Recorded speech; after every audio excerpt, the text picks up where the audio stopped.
आप देख रहे हैं न्यूज 18 राजस्थान। मैं हूं आपके साथ मनोराज सक्सेना। बात सबसे पहले पाकिस्तान की करते हैं, जो कि पाकिस्तान को एक बार फिर अंतर्राष्ट्रीय मंच पर मुंह की खानी पड़ी है। यूएनएचआरसी की बैठक में पाकिस्तान को करारा जवाब मिला। कश्मीर का मुद्दा उठाने पर भारत ने जोरदार पलटवार किया। बैठक के दौरान भारतीय राजनयिक ने पाकिस्तान को लताड़ा है। पाक पर आतंकियों को पनाह देने का मुद्दा जोर शोर से भारत की तरफ से उठाया गया। दरअसल यूएनएचआरसी में पाकिस्तान ने कश्मीर का मुद्दा उठाया था। हमेशा की तरह वो कश्मीर का मुद्दा उठाता है और ऐसे में एक बार फिर पाकिस्तान को मुंह की खानी पड़ी।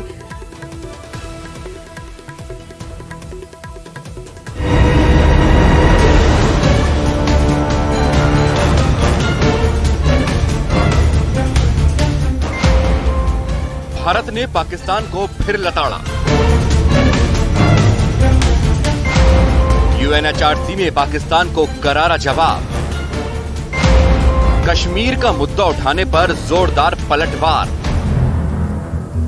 भूखे और कंगाल पाकिस्तान को संयुक्त राष्ट्र मानवाधिकार परिषद की बैठक में कश्मीर का मुद्दा उठाना महंगा पड़ गया। भारतीय राजनयिक सीमा पुजानी ने आतंकवाद और कश्मीर के मुद्दे पर पाकिस्तान को ऐसा जवाब दिया कि पाकिस्तान के पास बोलने के लिए कुछ भी नहीं रहा।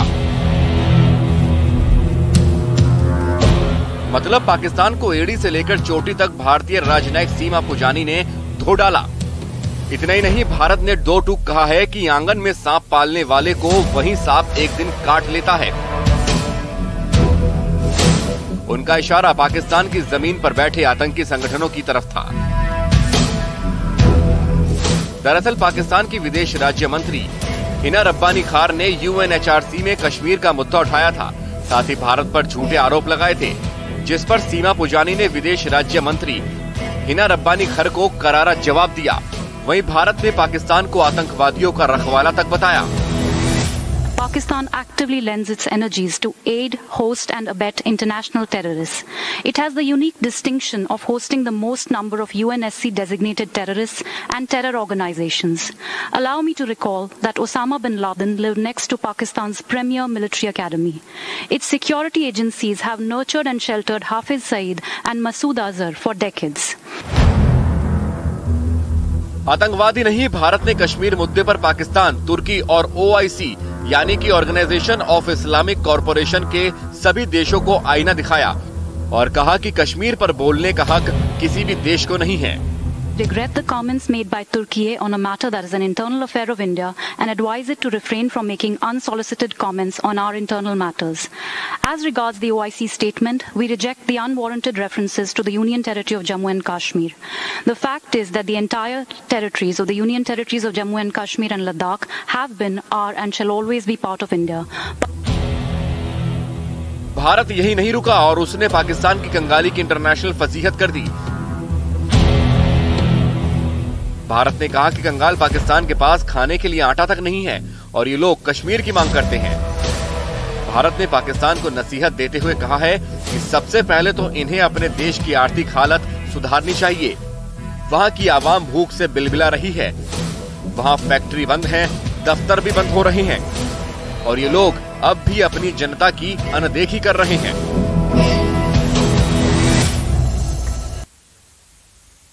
तो भारत ने यूएनएचआरसी की बैठक में जमकर पाकिस्तान को लताड़ा। खबरों में आगे बढ़ते हुए बात पेरू की करते हैं, जहां पर सरकार विरोधी प्रदर्शन लगातार तेज होता नजर आ रहा है। सरकार के खिलाफ सड़कों पर संग्राम मचा हुआ है। प्रदर्शनकारियों और पुलिस के बीच झड़प तक हुई है। आपको बता दें कि पिछले 2 महीनों से पेरू में प्रदर्शन चल रहा है सरकार के खिलाफ और अब ये प्रदर्शन और तेज होता हुआ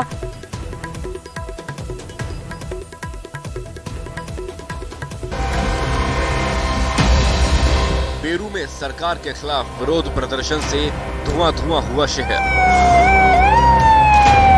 विरोध प्रदर्शन की वजह से जंग का मैदान बन गया लीमा। प्रदर्शनकारियों के डर से किले में तब्दील हुई पेरू की राजधानी। पेरू में सरकार के खिलाफ लोगों का गुस्सा बढ़ता ही जा रहा है और कई दिनों से जारी विरोध प्रदर्शन हिंसक होता जा रहा है। पेरू की राजधानी लीमा से आई इन तस्वीरों को देखिए। ये शहर आगजनी और विरोध प्रदर्शन के डर के साए में है। एक तरफ सुरक्षा कर्मियों ने मोर्चा संभाला हुआ है तो दूसरी ओर प्रदर्शनकारी उन पर लगातार हमला कर रहे हैं। सरकार के विरोध में मार्च निकाल रहे हैं। लोगों को जब पुलिस वालों ने रोकने की कोशिश की तो उन प्रदर्शनकारियों ने पुलिस पर ही हमला कर दिया। इन हालात में पुलिस ने प्रदर्शनकारियों पर काबू पाने के लिए उन पर आंसू गैस के गोले दागे। वो लोग तब भी वहां से हटने को तैयार नहीं दिखे। पेरू में पूर्व राष्ट्रपति पेत्रो क्रेस्टिलो को हटाने के बाद विरोध प्रदर्शन शुरू हुआ और तब से अब तक प्रदर्शन के दौरान 58 से ज्यादा लोगों की जान जा चुकी है। Lo que se espera con este acto en realidad en particular es que lamentablemente hacer escuchar a un gobierno que es indolente, un gobierno que no escucha a su pueblo, ¿no? Y un Congreso que lamentablemente también está a espaldas al pueblo. वहाँ हालात काफी खराब हो गए क्योंकि प्रदर्शनकारियों ने police पर ईंट और पत्थर बरसाने शुरू कर दिए। इस दौरान पुलिसकर्मियों ने उनको जबरदस्ती पीछे धकेलने की कोशिश की, लेकिन वो नहीं माने, जिसके बाद उन्हें हटाने के लिए पुलिस को बल प्रयोग करना पड़ा। लेकिन इसके बावजूद राष्ट्रपति के इस्तीफे की मांग को लेकर प्रदर्शनकारी सड़कों पर हंगामा करते रहे। विपक्ष के नेताओं ने लगातार गैर बीजेपी सियासी दलों पर केंद्रीय जांच एजेंसियों के एक्शन को कटघरे में खड़ा किया है। विपक्ष के 9 नेताओं ने प्रधानमंत्री नरेंद्र मोदी को चिट्ठी लिखकर केंद्रीय एजेंसियों के दुरुपयोग का आरोप लगाया है। चिट्ठी में विपक्ष ने सीबीआई और ईडी जैसी एजेंसियों के दुरुपयोग करने की बात कहते हुए बीजेपी की निंदा की है। चिट्ठी में असम के मुख्यमंत्री हेमंत बिस्वा शर्मा पर भी निशाना साधा गया है। लिखा गया है कि विपक्ष के जो नेता बीजेपी में शामिल हो जाते हैं उनके खिलाफ जांच धीमी गति से होती है। पत्र में राज्यपाल कार्यालय पर चुनी हुई लोकतांत्रिक सरकारों के काम में दखल देने का आरोप भी लगाया गया है। कहा गया है कि राज्यपाल केंद्र और राज्यों के बीच बढ़ती दरार का कारण बन रहे हैं। विपक्षी नेताओं ने दावा किया है कि केंद्रीय जांच एजेंसियों की छवि खराब हो रही है। साथ ही उन्होंने इस पर चिंता भी जाहिर की।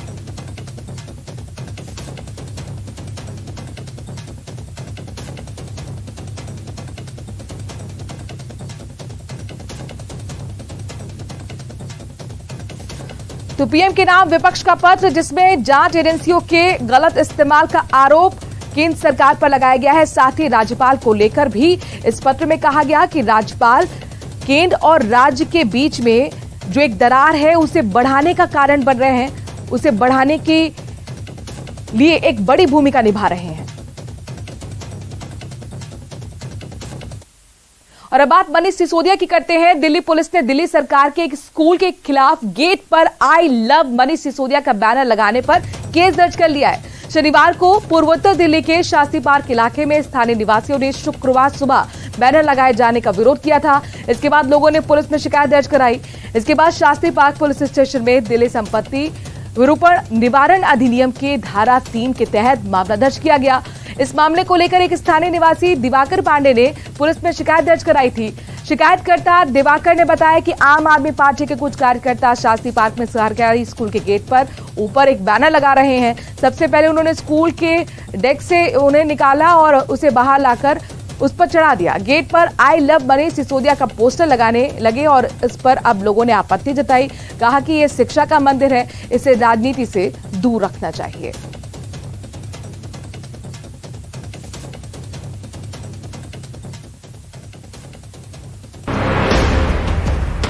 सुप्रीम कोर्ट ने वो कैप हटा दिया है तो जल्द से जल्द जो केंद्र सरकार की तरफ से 27% आरक्षण का प्रावधान है उसको राजस्थान में लागू करना चाहिए।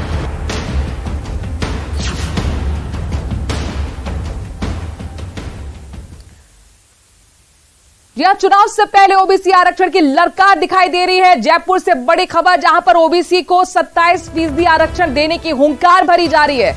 जातिगत जनगणना कराने की भी मांग उठी है। राजधानी जयपुर में जाटों ने महाकुंभ बुलाया हुआ है।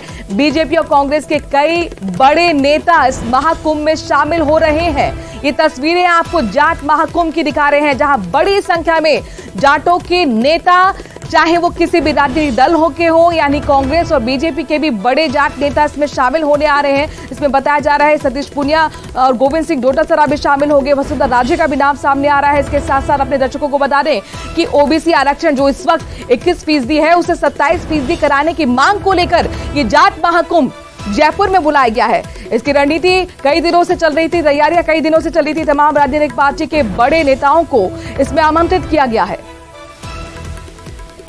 जाट समुदाय वो समुदाय है, वो समाज है जो सबको साथ लेकर चल रहा है, सबकी रक्षा करने के लिए 2 कदम बढ़ाकर आगे आता है और सबका सहयोगी बनकर रहता है। तो आज उनके ये है कि वो दिखाना चाहते हैं कि हमारा नेतृत्व, हमारा इतनी बड़ी संख्या में है, संख्या बल है। तो लोगों को कभी कभी ऐसे मौके होते हैं जहाँ एक जाजम पर आना चाहिए। मैं समाज के उन समस्त लोगों से, भाइयों से, बहनों से, बुजुर्गों से, साथियों से, मित्रों से अनुरोध करूंगा कि अनुशासन के साथ आना है, अनुशासन के साथ बैठना है और बहुत ही अनुशासन तरीके से वापस चले जाना। ये एकदम साफ सुथरी, केवल क्रिस्टल की तरह क्लियर बात है कि ये कोई राजनीतिक मंच नहीं है। ये शुद्ध समाज की सभा है, समाज का महाकुंभ है। समाज के उत्थान के लिए, समाज की कुरीतियों को मिटाने के लिए, समाज के आरक्षण को सुरक्षित रखने के लिए, समाज का जो 21% ओबीसी का आरक्षण है उसको 27%। जाटों में जबरदस्त एकता है, चाहे हिंदू जाट है, मुसलमान जाट है, बिश्नोई जाट है, सिख जाट है, सारे के सारे लोग इसमें एक साथ हैं। दूसरा, देश को मजबूत करने के लिए, भाईचारा पैदा करने के लिए और खेत खलियान को मजबूत करने के लिए। ये विद्याधर स्टेडियम की तस्वीरें आप देख रहे हैं, जहां पर देखिए जाट समुदाय के तमाम लोग आज इकट्ठा हुए हैं। ये महाकुंभ बुलाया गया है। इसके साथ ही मांग यहां से उठी है कि ओबीसी का जो आरक्षण प्रतिशत है उसे बढ़ाया जाए, यानी कि 27% किया जाए। मौजूदा वक्त में ओबीसी आरक्षण 21% मिलता है। जब से सुप्रीम कोर्ट ने 50% से ज्यादा की जो कैप थी उसे हटाया, उसके बाद अब जाट समुदाय आरक्षण बढ़ाए जाने की मांग कर रहा है। उनका कहना है कि जातीय जनगणना होनी चाहिए और उसी के आधार पर हमें आरक्षण में बढ़ोतरी चाहिए। जाहिर तौर पर चुनावी साल और इससे पहले एक अपनी ताकत दिखाने की कोशिश जाट समुदाय कर रहा है, लिहाजा कई बड़े नेताओं को भी इसमें आमंत्रित किया गया है। वसुंधरा राजे, गोविंद सिंह डोटासरा, सतीश पूनिया की आने की भी खबर मिल रही है कि ये तमाम नेता आज महाकुंभ का हिस्सा बन सकते हैं। हालांकि कांग्रेस के ऐसे कई बड़े नेता हैं, चाहे वो हरीश चौधरी हो, गोविंद सिंह डोटासरा, ओबीसी आरक्षण को बढ़ाए जाने की मांग वो करते रहे हैं। जाट समुदाय की आवाज वो बनते रहे हैं और यहां से क्या मैसेज जाएगा, सरकार पर किस तरह का दबाव बनेगा, ये बहुत महत्वपूर्ण होगा देखना। चूंकि बीजेपी हो या फिर कांग्रेस, कुल मिलाकर दूसरे राज्यों में इस मुद्दे पर चुप्पी साधी रही है। तो ऐसे में चुनाव से पहले चूंकि जाहिर तौर पर कोई भी सरकार किसी भी वर्ग को नाराज नहीं करना चाहती है, तो कुल मिलाकर अब आगे क्या रणनीति रहेगी ये महत्वपूर्ण देखना होगा। आरक्षण की ललकार एक बार फिर राजस्थान से उठी है। यह आरक्षण के आंदोलन की धरती रही है, चाहे वो गुर्जर समाज के हो या जाट समुदाय की, और उसी वजह से वाजपेयी सरकार को भी झुकना पड़ा था जाट आरक्षण की मांग के सामने। और ऐसे में अब जिस तरीके से ओबीसी आरक्षण को बढ़ाने की मांग यूपी और बिहार से बढ़ती हुई राजस्थान पहुंची है, जातीय जनगणना को लेकर आगे क्या अब यहां पर फैसला होगा, सरकार किस तरह का यहां पर स्टेटमेंट जारी करती है, किस तरह से इस पूरे मामले को देखती है, बहुत महत्वपूर्ण होगा। लेकिन उससे पहले पूरा सरकार पर दबाव बनाने के लिए आप देखिए प्रदेश के कोने कोने से यहां पर जाट समुदाय के लोग जुटे हुए हैं। और अगर 8 करोड़ की यहां पर जनता की बात की जाए, जो कि राजस्थान की 8 करोड़ की जनसंख्या मानी जाती है, उसमें 4 करोड़ लगभग ओबीसी समुदाय का है, तो कुल मिलाकर कितना प्रभावशाली ये मुद्दा है, आप अंदाजा लगा सकते हैं। जालौर से बड़ी खबर आ रही है, जहां पर चितलवना ढूढ़ा सरहद में नर्मदा नहर टूटी है और भीमगुड़ा वितरिक टूटने से दरअसल खेतों में पानी भर गया। इसके बाद खराब निर्माण की वजह से ये बताया जा रहा है कि नहर टूटी। मौके पर फिलहाल नर्मदा विभागीय अधिकारी पहुंचे हुए हैं। किसानों की खेती में जो खड़ी फसलें थी वो बर्बाद हो चुकी हैं और उसका मुआयना करने की आगे कोशिश होगी। फिलहाल नर्मदा विभाग के अधिकारी मौके पर मुआयना करने के लिए पहुंचे हुए हैं। जालौर से बड़ी खबर है, जहां पर चितलवना ढूढ़वा सरहद में नर्मदा नहर के टूटने की जानकारी। विद्युत टूटने से खेतों में पानी भर गया, ये तस्वीर आपके सामने, और खराब निर्माण की वजह से नहर टूटी है। हालांकि नर्मदा विभाग के अधिकारी मौके पर पहुंचे हुए हैं। ये जो खेत खलियान आप देख रहे हैं पूरी तरह से जो वहां पर फसलें खड़ी हुई थी वो बर्बाद हो गई हैं। बड़ा नुकसान यहां पर किसानों को उठाना पड़ा है। खराब निर्माण की वजह से नहर टूटी और अब उसका नुकसान वहां पर किसानों को उठाना पड़ा, चूंकि खेतों में यहां पानी भर गया है। श्याम सुंदर हमारे संवाददाता इस खबर पर ज्यादा जानकारी के साथ जुड़ गए हैं। श्याम, कहां तक ये पानी नहर का जो है वो जा रहा है? क्या गांव में भी घुसने की संभावना है? चूंकि अधिकारी भी पहुंचे हैं, क्या चीजें अब सामने निकल कर आ रही है? देखिए, इस तरीके की जो मामला है वो जालौर के जो सांचौर नर्मदा विभाग के जो अधिकारियों की कहे या फिर वहां पर जो नर्मदा जो निर्माण किया गया था नहर का, वो घटिया होने की वजह से आए दिन इस तरीके की स्थितियां पैदा हो चुकी है। ऐसे में ये आज जो नहर टूटी है जिसकी वजह से आसपास के किसानों के खेतों में पानी भर चुका है। किसानों के जो खेतों में खड़ी फसलें हैं वो पूरी तरीके से बर्बाद हो गई है। घटना की जानकारी मिलने पर जो नर्मदा के तमाम अधिकारी है वो घटना स्थल पर पहुंचे हैं और वापस इसकी जो सप्लाई है उसको बंद करके मरम्मत का काम है वो शुरू किया जाएगा। लेकिन बड़े सवाल खड़े इसलिए होते हैं कि जो सांचौर क्षेत्र से गुजरने वाली नर्मदा नहर जो मुख्य कैनाल से जो अन्य जो वितरिकाएं हैं वो आए दिन इसी तरीके से टूटती है, जिसकी वजह से किसानों के खेत जलमग्न हो जाते हैं। जो ये चितलवाना के दूटवा सरहद में ये आज नहर टूटी है जिसकी वजह से किसानों के खेतों में खड़ी लाखों रुपए की फसलें बर्बाद हो चुकी है। जी श्याम, जाहिर तौर पर किसानों को नुकसान उठाना पड़ रहा है, विभाग की लापरवाही कुल मिलाकर कही जा सकती है। कब तक यहाँ पर ये जो बांध टूटा है इसको दुरुस्त करने में वक्त लगेगा, और जाहिर तौर पर किसानों को जो नुकसान है उसकी भरपाई के लिए अब क्या कहा जा रहा है? देखिए, जो ये वितरिका है इसकी सप्लाई पीछे से पानी बंद करके उसको वापस मरम्मत का काम है वो जल्द शुरू कर दिया जाएगा। लेकिन जो किसानों को नुकसान हुआ है उसको लेकर एक रिपोर्ट बना करके अधिकारियों की ओर से अवगत करवाया जाएगा ताकि किसानों का जो नुकसान उसका मुआवजा दिलाया जा सकता है। लेकिन ये मुआवजा है ये महज कागजों तक ही सीमित रहता है, क्योंकि इस तरीके से जो नुकसान होता है उसका भरपाई है वो किसानों को आज दिन तक नहीं हुई है, जिसकी वजह से किसान कई बार स्थानीय जनप्रतिनिधियों को पूरे मामले को लेकर अवगत करवाते हैं लेकिन उन्हें मुआवजा नहीं मिलता है, तो ऐसे में थक हार करके वो बैठ जाते हैं। लेकिन साफ तौर से किसानों को आए दिन जो है ये नुकसान झेलना पड़ रहा है। शुक्रिया श्याम, तमाम जानकारी हम तक पहुंचाने के लिए।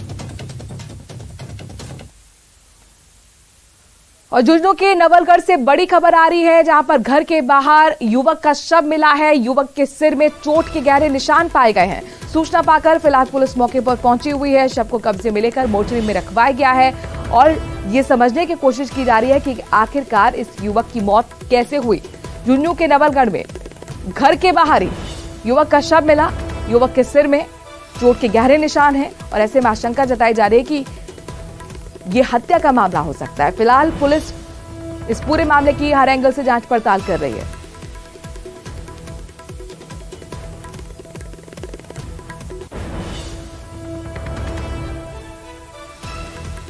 झुंझुनू के नवलगढ़ से बड़ी खबर, जहां पर एक युवक का शव घर के बाहर पड़ा मिला हुआ है।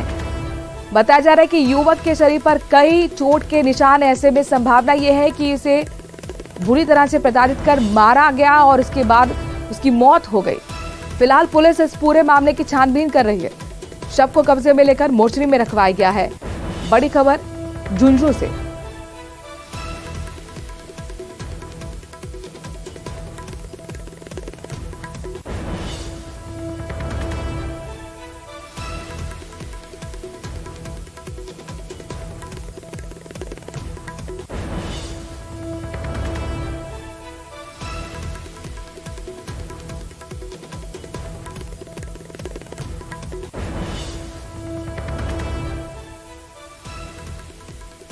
कृष्ण सिंह हमारे संवाददाता इस खबर पर ज्यादा जानकारी के साथ जुड़ गए हैं। कृष्ण, पुलिस क्या कह रही है इस पूरे मामले को लेकर?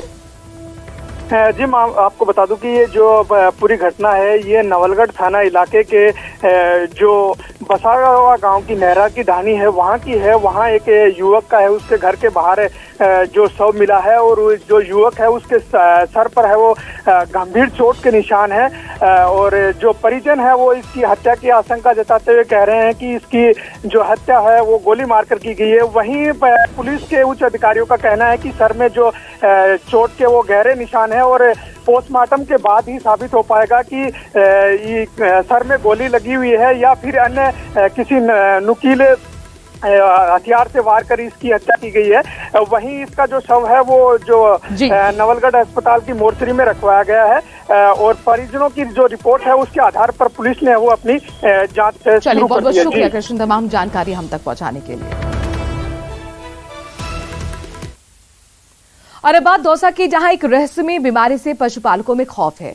ग्राम पंचायत घुमरा की खाड़ी ढाड़ी में एक ही पशुपालक के घर में 4 पशुओं की बीमारी के चलते अचानक मौत हो गई, जिसके बाद पशुओं की मौत से गांव में हड़कंप मचा हुआ है। पशुओं की मौत के पीछे मिक्स इन्फेक्शन नामक बीमारियों का अंदेशा जताया जा रहा है। फिलहाल पशुपालक विभाग गाँव के दूसरे जानवरों को बचाने की कोशिश कर रहा है, साथ ही उनका टीकाकरण भी अब किया जा रहा है। डॉक्टर प्रहलाद सिंह जी मीणा का फोन भी मेरे पास आया। मैं तुरंत अपने स्थान से ग्राम पंचायत घुमरा की खांडा ढाणी में पहुंच गया और मैंने अपने साथ अपनी टीम को भी बुलाया और जो बीमार जानवर थे उनका मौके पर इलाज किया गया। लेकिन मेरे आने से पहले एक छोटा पशु और एक भैंस मर चुकी थी। बाकी 2-3 जानवर और भी थे, वो बीमार थे और घायल थे। संभवतः जो बीमारी थी वो मिक्स इन्फेक्शन प्रतीत हो रही थी, जिसमें नेजल डिस्चार्ज था। और इसके बाद मैंने टीम के साथ जानवरों में ड्रिप भी चढ़वाई। और अब झालावाड़ की, जहां पुलिस को बड़ी कामयाबी हाथ लगी है। पुलिस ने महज 24 घंटे के अंदर 6,45,000 की लूट की वारदात का पर्दाफाश कर दिया है। दरअसल मिर्ची गांव के बदमाशों ने एक व्यापारी की आंखों में मिर्च डालकर 6,45,000 रुपए की लूट की वारदात को अंजाम दिया, जिसके बाद पुलिस ने स्पेशल टीम गठित की, सीसीटीवी फुटेज को खंगाला। वारदात के समय व्यापारी के साथ मौजूद उसके कर्मचारी कड़ाई से पूछताछ उनसे की गई। पता चला कि उसी ने अपने साथियों के साथ मिलकर लूट की वारदात को अंजाम दिया। पुलिस ने लूट के मुख्य साजिशकर्ता राजाराम सहित 2 अन्य साथियों को गिरफ्तार किया है।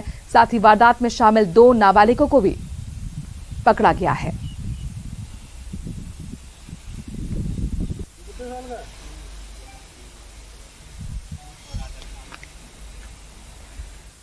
और श्रीगंगानगर से बड़ी खबर आ रही है, जहां पर होली को देखते हुए धारा 144 लागू कर दी गई है। हथियारों के प्रदर्शन और इसके साथ साथ घूमने को लेकर ये धारा 144 लागू की गई है। रंग से भरे गुब्बारे फेंकने पर भी पाबंदी लगाई गई है। 6 मार्च शाम 5 बजे से 7 मार्च शाम 5 बजे तक धारा 144 लागू करने का फैसला जिला कलेक्ट्रेट का। श्रीगंगानगर से बड़ी खबर, जहां पर 6 मार्च शाम 5 बजे से लेकर 7 मार्च शाम 5 बजे तक धारा 144 लागू कर दी गई है। इसके साथ रंग से भरे अगर आप गुब्बारे फेंकते हैं तो उस पर भी पाबंदी लगा दी गई है। होली के मद्देनजर धारा 144 लागू की गई, कानून व्यवस्था कायम रहे, लिहाजा ये बड़ा फैसला जिला कलेक्ट्रेट का।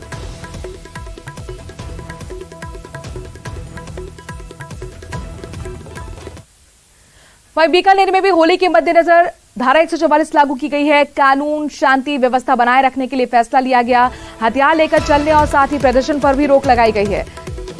जो भी धारा 144 का अवहेलना करेगा यानी उसको तोड़ेगा, उस पर कार्रवाई होगी। 5 से लेकर 7 मार्च तक धारा 144 लागू। तो बीकानेर में आज से लेकर 3 दिन तक धारा 144 लागू कर दी गई है। होली के मद्देनजर यह फैसला लिया गया है ताकि शांति व्यवस्था, कानून व्यवस्था कायम रहे, आपसी सौहार्द बना रहे। और ऐसे में कोई भी अगर धारा 144 की अवहेलना करता है उसके खिलाफ कार्रवाई करने की बात कही गई है।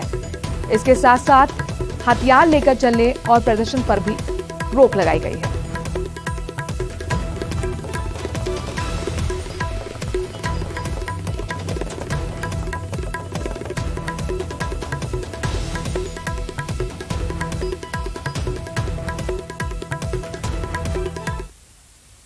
और एक बार फिर आपको जयपुर लिए चलते हैं, जहां पर जाट महाकुंभ का आयोजन हो रहा है। ये स्टेडियम की तस्वीरें, विद्याधर स्टेडियम में जाट समुदाय के लोग इकट्ठा। दूसरी बात, भरतपुर का इतिहास के अनूठे कई किस्से हैं। महाराजा सूरजमल से शुरू करता हूं। महाराजा सूरजमल ने 80 युद्ध लड़े और एक भी युद्ध में पराजित नहीं हुए।